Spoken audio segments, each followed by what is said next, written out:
Assalamu alaikum. Después de haber terminado ayer el segundo bloque dedicado al cambio familiar, hoy empezamos el tercer y último bloque de este programa, en el que vamos a hablar del cambio social. Y vamos a tratar diferentes relaciones que mantenemos en el ámbito social. La relación con nuestros conciudadanos, las relaciones laborales, la relación con el compromiso social, con el medio ambiente y otras. Y bueno, al igual que lo hemos hecho en los otros bloques, trataremos de dar algunas propuestas para mejorarlas, siempre desde una perspectiva islámica. Y vamos a empezar hoy por la relación con mi país. Me refiero al país en el que uno vive y desarrolla buena parte de su vida, aunque no sea su país de nacimiento. Por norma general, el musulmán es un ciudadano del mundo que considera que la humanidad es su familia y toda la tierra es propiedad de Dios, y que esté donde esté siempre vive con el sustento y la provisión que le garantiza Dios. Alguien con esta visión universal no le da mucha importancia a las fronteras y las divisiones que el hombre ha ido creando en este mundo. Pero, de forma paralela, también encontramos que el Islam respeta e incluso favorece la pertenencia a círculos más pequeños, como la comunidad. Puede ser una comunidad religiosa, étnica, cultural, la pertenencia a la tribu y a la nación y a la familia, entre otros. Y también respeta el vínculo afectivo que uno mantiene con su tierra o lugar de origen. Por lo tanto, podemos afirmar que pertenecer a un país y amarlo más que otros es algo natural, y el Islam no lo ve mal. Lo único rechazable aquí sería convertir la nacionalidad y la pertenencia a un país en motivo de discriminación a otras personas o en motivo para cometer injusticias. Ser de un país u otro no es lo que hace que una persona sea mejor o peor de los demás, sino sus valores y su conducta. La relación que comentamos hoy con el país se basa en tres fundamentos desde un punto de vista islámico. Primero, tu país te ofrece oportunidades y colabora en tu educación y en tu desarrollo más de lo que hacen otros países. Eso te exige ser agradecido con él y tratar de devolverle, aunque sea una parte de ese favor, porque por norma general el Islam nos enseña a ser agradecidos y a devolver los favores que nos hagan otros, por muy pequeños que sean. Por ejemplo, el profeta Muhammad sallallahu alaihi wasallam dice: si alguien os hace un favor, debéis devolvérselo, y si no podéis, pedir a Dios que le recompense. Decirle que Dios te lo pague, que Dios te lo recompense. El segundo fundamento: en tu país tienes muchos buenos recuerdos, muchas experiencias, incluidas las experiencias espirituales que mantienes con Dios, muchas relaciones personales muy especiales, muchas vivencias. Tienes, pues bueno, tu familia, tus amistades, tienes buena parte de tu vida, y eso crea un vínculo afectivo con el lugar, y es algo loable en el Islam. El profeta Muhammad dijo de una montaña, la montaña de Uhud, dijo: Uhud es una montaña que nos ama y nosotros la amamos a ella. Es decir, en el Islam los vínculos afectivos de amor, de aprecio, no se limitan a las relaciones personales. El musulmán mantiene un vínculo afectivo incluso con sus cosas y objetos personales, como hacía el profeta Muhammad. Y el tercer fundamento tu país es la zona de la tierra donde Dios te ha situado. Es Allah el que te ha elegido este lugar para nacer o para vivir o ambas cosas. Tu responsabilidad hacia este lugar cercano es mucho mayor que tu responsabilidad hacia otros lugares lejanos, porque en el Islam la responsabilidad individual empieza por los círculos cercanos y va ampliándose. Por ejemplo, nuestra responsabilidad con nuestros hijos, con nuestros vecinos, con nuestros padres, es mayor que la responsabilidad que tenemos hacia otras personas lejanas. Lo mismo ocurre con los territorios. En tu barrio tienes mucha más responsabilidad que otros. Y en tu país tienes mucha más responsabilidad que otros. Estos tres elementos, el elemento del beneficio, es decir, este país es el que más te ha beneficiado, es el que más bien te ha aportado, el vínculo el fundamento del afecto, es decir, buena parte de tu vida, de tus recuerdos, de tus experiencias se han desarrollado en este país y eso crea un vínculo de afecto, y el vínculo de responsabilidad o el fundamento de responsabilidad que se basa en que, pues bueno, por cercanía, tu responsabilidad aquí debe ser mucho más que la que sientes hacia otros países lejanos. Estos tres fundamentos son los que marcan mi relación con mi país, y de esos elementos nacen una serie de deberes y obligaciones marcados por el Islam. El profeta Muhammad sallallahu alaihi wasallam amó su tierra Meca y cuando tuvo que salir de ella lo hizo llorando y dijo: oh Meca, eres la parte más amada para mí de la tierra de Dios, y si no es porque tu gente me ha obligado a salir, no te dejaría. Pero cuando llegó a Medina desarrolló otro vínculo afectivo con Medina y pidió a Dios diciendo: oh Allah, haz que mi amor a Medina sea como mi amor a Meca.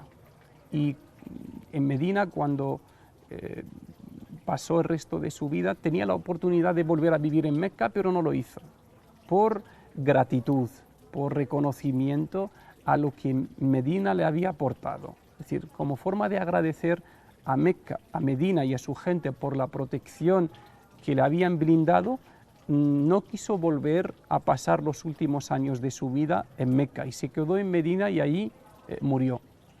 Con este ejemplo el profeta nos enseña que amar a su país es una muestra de gratitud y fidelidad, y que el musulmán, además de amar toda la tierra de Dios, puede y debe tener un amor especial a su país y debe dedicarle parte de sus súplicas.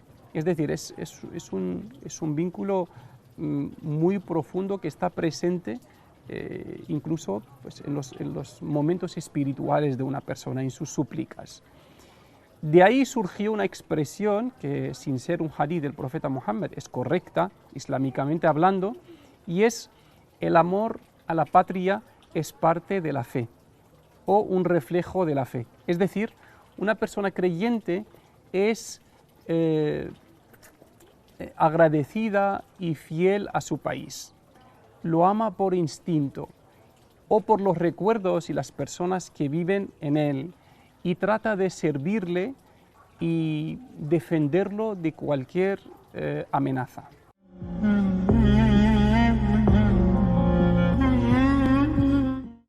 Además de lo que hemos mencionado antes, la nacionalidad de una persona es parte de su identidad, refleja sus costumbres, sus recuerdos y sus hábitos. Y eso es una parte íntima del ser humano que es clave en su estabilidad y en su bienestar. En esta relación con el país, basada, como hemos dicho antes, en el amor y la gratitud, hay una serie de deberes y responsabilidades que podemos resumir en tres. El primero, el deber de respetar las normas y las leyes.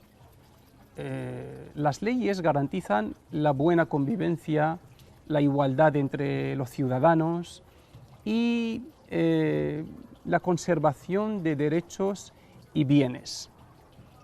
En el Islam, el respeto a las normas locales es una de las fuentes de jurisprudencia islámica que se llama al-urf, es decir, lo que es acordado, aprobado como correcto, como incorrecto, como deber, como obligación, como norma, por un grupo de personas en un lugar determinado, con el fin de gestionar sus asuntos y convivir correctamente, está bien visto por el Islam, mientras no choque con los grandes valores.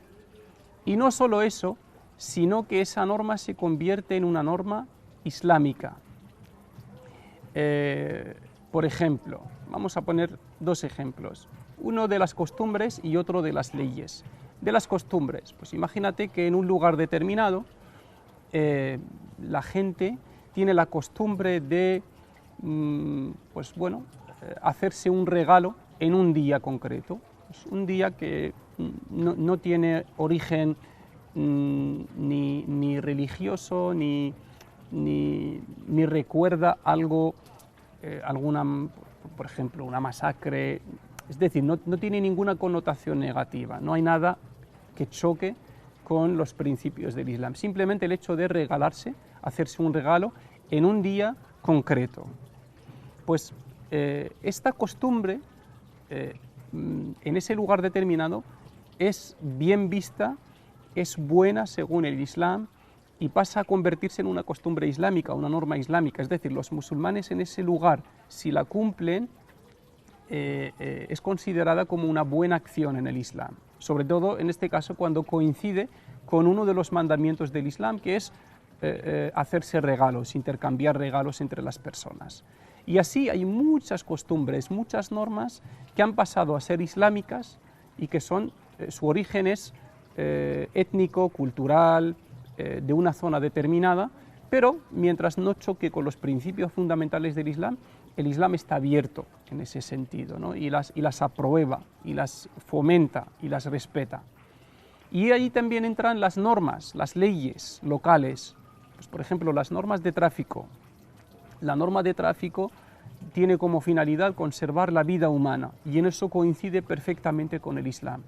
Y la norma de tráfico no tiene nada de malo en su forma de aplicarla, no choca con los principios generales, con los valores universales y conserva un bien muy importante, como hemos dicho, que es la vida humana. Pues esta norma de tráfico, el respetarla, se convierte en un deber religioso. Es decir, el Islam aprueba esta norma, la respeta y además al tener ese rango de conservar la vida humana, se convierte en un deber, en una obligación. Es decir, el musulmán cuando respeta la norma de tráfico lo hace por dos motivos. Por motivo religioso, porque su religión le exige respetar las normas locales que no chocan con los fundamentos generales del Islam, y segundo, lo hace como un deber ciudadano, por un deber moral. Y el segundo bloque de deberes, bueno, tiene que ver con la contribución en el desarrollo y el bienestar del país. Es un deber religioso de cada musulmán contribuir en el desarrollo de su país, contribuir en su bienestar, no solo por aquello de devolver a mi país algo que me ha dado, sino porque en el Islam tenemos la obligación y el deber de cambiar el entorno, estemos donde estemos. El profeta Muhammad nos dice: quien vea de vosotros un mal, que lo cambie, con la mano, si no puede con la lengua y si no puede con el corazón. Entonces, contribuir en el desarrollo de nuestro país es un deber islámico. Aquí tenemos un ejemplo en el Corán del profeta Yusuf. El profeta José vivió en un país o en una sociedad en la que él era creyente, la mayoría no, y además su país, él había sido juzgado injustamente, había sido encarcelado injustamente por el rey de la época, pasó muchos años en la cárcel, pero aún así cuando su país necesitó de su ayuda, de su apoyo, lo hizo sin pensarlo y sin decir me habéis metido en la cárcel, me habéis juzgado injustamente. no, simplemente se ofreció en ese momento y puso todas sus capacidades a disposición del rey y, del país, ¿no? Con esto nos pone un ejemplo, el profeta Yusuf nos pone un ejemplo que al país, uno sirva a su país sin pedir nada a cambio, sin justificarlo por algo previo, incluso si uno no goza de todos sus derechos. En ese país tiene el deber moral y religioso de ayudar en su desarrollo y en su bienestar. Y el último bloque de deberes y obligaciones tiene que ver con la lealtad al país, tener lealtad a su país, serle fiel y no hacer nada que lo pueda perjudicar, ni mucho menos traicionar a cambio de algún beneficio personal. Traicionar a su país sería como traicionar a su familia o a su comunidad, es decir, es un pecado y un error muy grave. Frente a muchos de los desafíos y problemas contemporáneos que enfrenta nuestra sociedad actual, los musulmanes podemos contribuir con nuestra propuesta de valores espirituales por ejemplo, a restablecimiento del equilibrio entre lo espiritual y lo material. Y podemos y debemos formular propuestas beneficiosas para el conjunto de la sociedad, en todos los niveles, a nivel económico, social, educativo, político, etc. ¿Por qué? Porque tenemos la convicción de que la validez de nuestro mensaje no radica solo en su capacidad de aportarnos bienestar y soluciones a los musulmanes, sino al conjunto de la sociedad y la humanidad. En el legado que nos dejó el profeta Muhammad sallallahu alaihi wasallam hay muchas enseñanzas útiles para toda la sociedad, para musulmanes, para no musulmanes, para ciudadanos, para gobernantes, para todos. Hoy los españoles musulmanes somos una pieza importante de nuestro país y debemos manifestar nuestro vínculo con él en asumir un papel activo para su desarrollo y su prosperidad, así como en la resolución efectiva de sus problemas, de sus conflictos, etc. Y esto es algo que debemos inculcar a nuestros hijos, inculcarles que es totalmente compatible ser español y musulmán, y que nuestra religión nos convierte en ciudadanos ejemplares. Si la entendemos y la practicamos bien, nos exige, por ejemplo, cumplir con nuestros derechos antes de exigir, con nuestros deberes, antes de exigir nuestros derechos, nos enseña que cuidemos de los bienes públicos, de los recursos públicos, nos enseña que antepongamos el bien común a los intereses particulares, que aportemos sugerencias de cambio y desarrollo desde nuestros valores espirituales y morales y muchas cosas que nuestra religión nos exige. Si las aplicamos bien, ser musulmán sería sinónimo de ser un ciudadano ejemplar.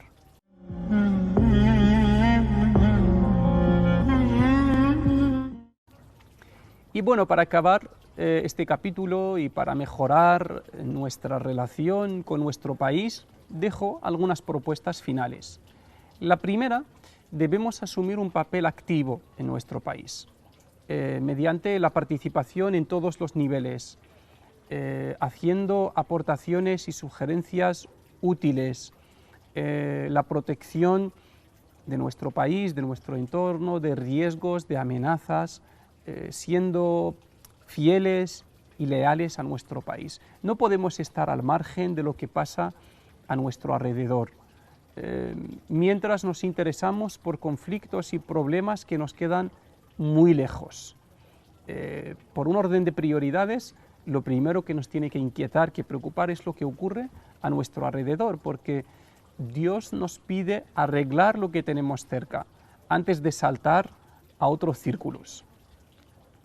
La segunda sugerencia yo la llamo el zakat de la ciudadanía. ¿Qué significa eso? El zakat significa un impuesto que pagamos de nuestros bienes a las personas necesitadas, ¿vale? Es decir, es algo que pagamos en cambio, es algo que pagamos a cambio de la riqueza que Dios nos ha dado. Pues el concepto de zakat, este es el zakat obligatorio, pero el concepto del zakat se puede trasladar a otros ámbitos. Por ejemplo, podemos hablar de un zakat del conocimiento. Si tú tienes un conocimiento, debes dar una parte de ese conocimiento, compartirla, enseñar a otros.